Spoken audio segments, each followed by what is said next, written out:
And now it's later in the day. It's probably about 12 hours since I fired the first fire of the game up and there was nobody online. So I'm just going to do a quick launch here and see where we're at.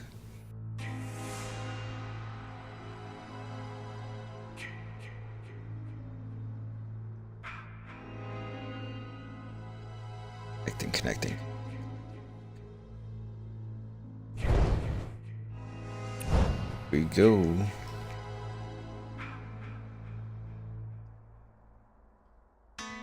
The game is now officially up for sale on the store. Digital only. There's no date set yet for the physical copy release. But everybody can buy it if they want to. I didn't see what the price was because I already had, essentially, purchased my copy like as soon as the Kickstarter went up. And I think I paid $40. But I don't know if it's like a full retail price game or what. Single player is going to be released at the later part of the summer. But for now, you have to have people to play. So let's see here. Come on. Come on, people. There's got to be people playing this.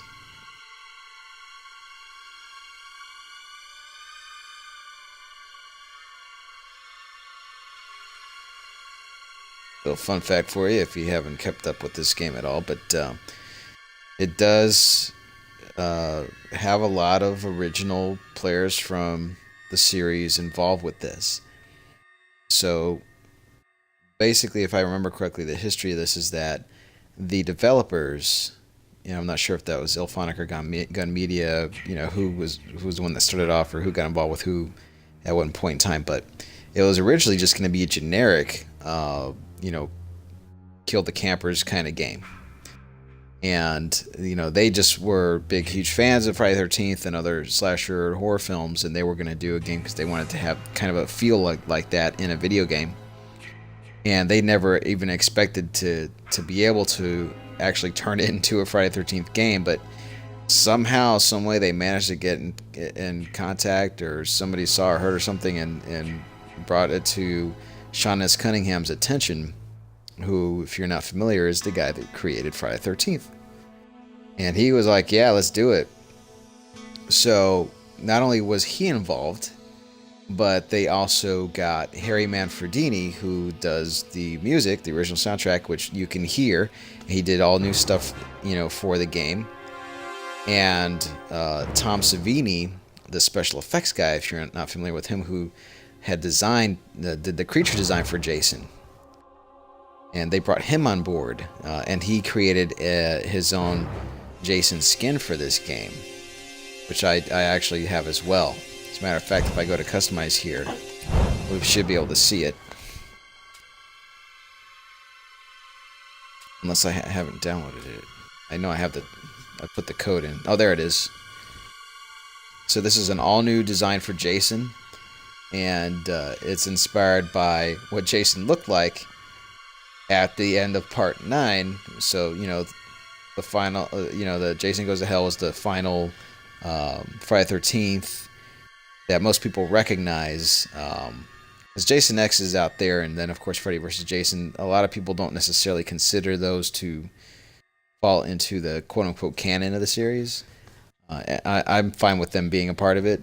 I think it works either way. I mean, all kinds of stuff can happen in between. It just... With Jason X, that there's no finality to the death that he had in Jason, Final Friday, or so. And then Freddy vs. Jason, that also ignores that to an extent, but it does, in a way. Well, Freddy, it does call him out of hell, so either way he comes back, he's able to come back, so it was never a definitive killing.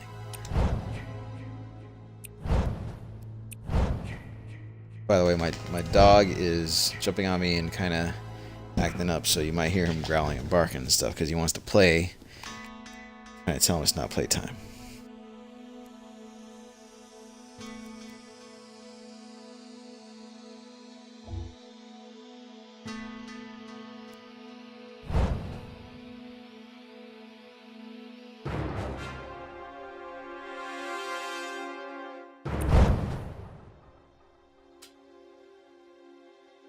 Yeah, he's right there in front. Boom.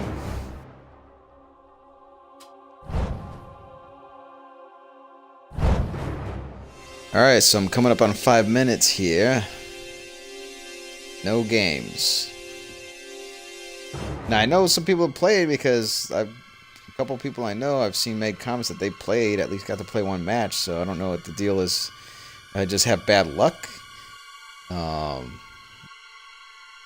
Is it because it's 10 o'clock on a Friday night and nobody's home playing this shit? And I work tomorrow, so that's why I'm here playing games.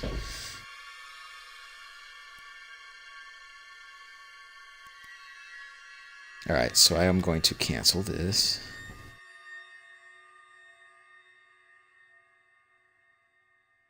It's like, why does it take so long to cancel? Come on.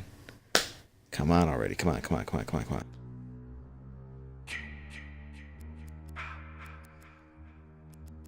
Too bad they didn't release the virtual cabin along with this. Because, I mean, I could have fun just walking around that and looking around and checking it out. Because I don't have a computer powerful enough to run that. So, I haven't been able to see it for myself firsthand. I've watched videos of it. But I really was hoping they would put that in here. So maybe that's something that'll come down the road. I don't even know if there's been any talks to bring it over here. Because I think it was like a $15 deal that you can get separately. I mean, it had nothing to do with owning the game. But I think it's just something they wanted to put together for people to kind of tie them over while development was taking a while. Well, I'll try to do private match to see what happens.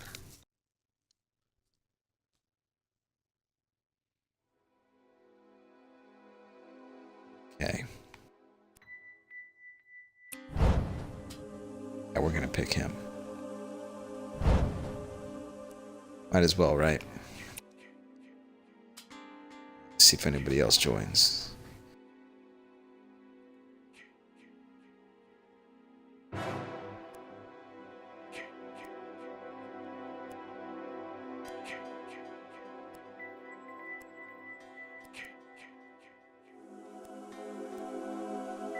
I'm imagining that you can at some point change the locale. I don't know if you have to unlock that or not, because I just... Well, it's Crystal Lake, but I thought there was something like, you know, different parts of Crystal Lake that you can choose from to represent different movies.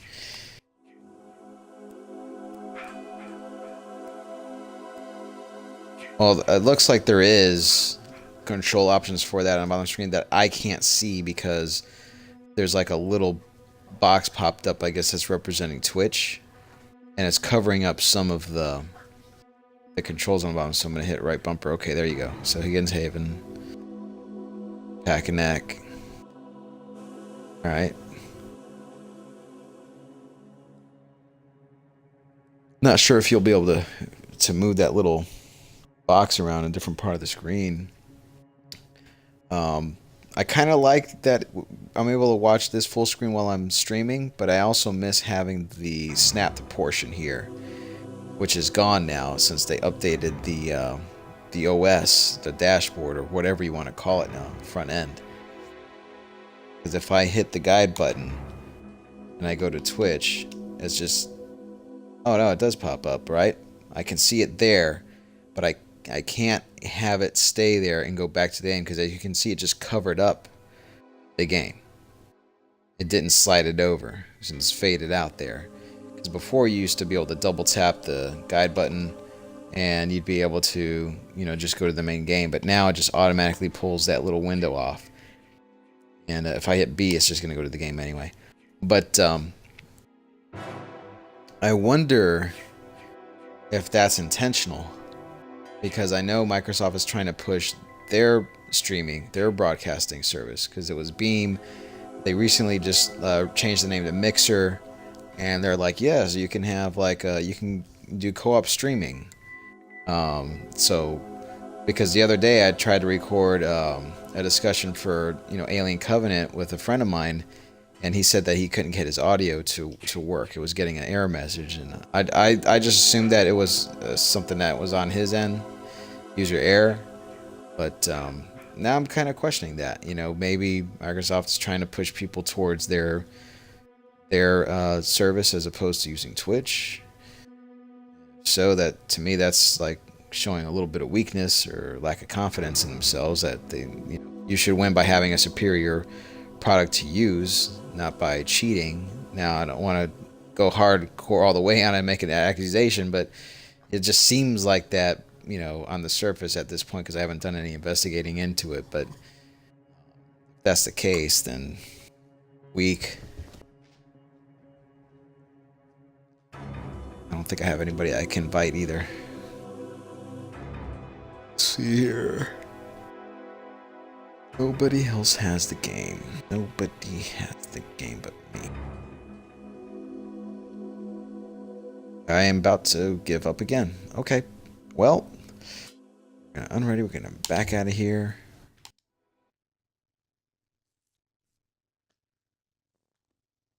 I'll try one more search. I'll give it 2 minutes only, and if it doesn't connect me to anything, then I guess I will try again tomorrow, or the next day, or whenever I'm not exhausted from work.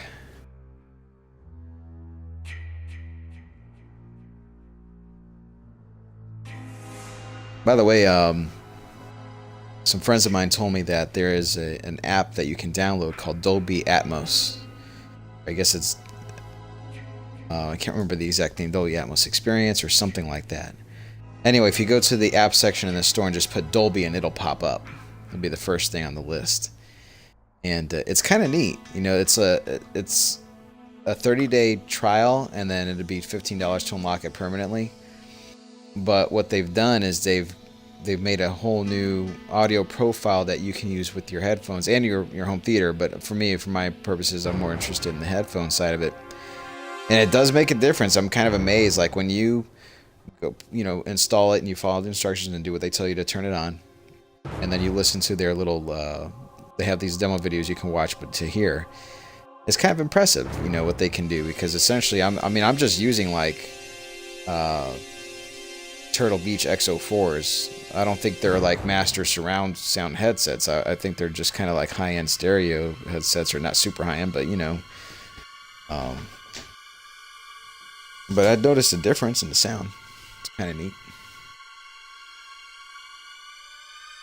Alright, you got 20 seconds to put me into a lobby, or we're ending this. Once again, sorry for wasting your time. I thought I was going to work for sure this time. What I'll do in the future is I won't even start broadcasting until I get into a lobby. That way we're not going to have this happen a third time, That's what I should have done this time, Fool me once, shame on you.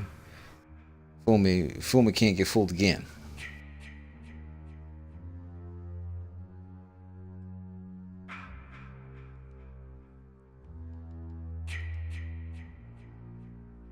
Okay, this has been a broadcast by hanzolo on the Waiting for Respawn channel. You can also refer to me as Waiting for Respawn if you want to. You can follow me on Twitter.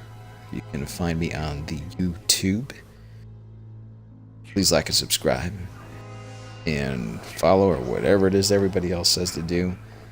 I barely started doing this just as a hobby, so I don't know all the ins and outs of all that. But yeah, man, if you like it, let me know. Put a little message. Recommend friends. If you have any requests on things. But thanks for checking it out. Later.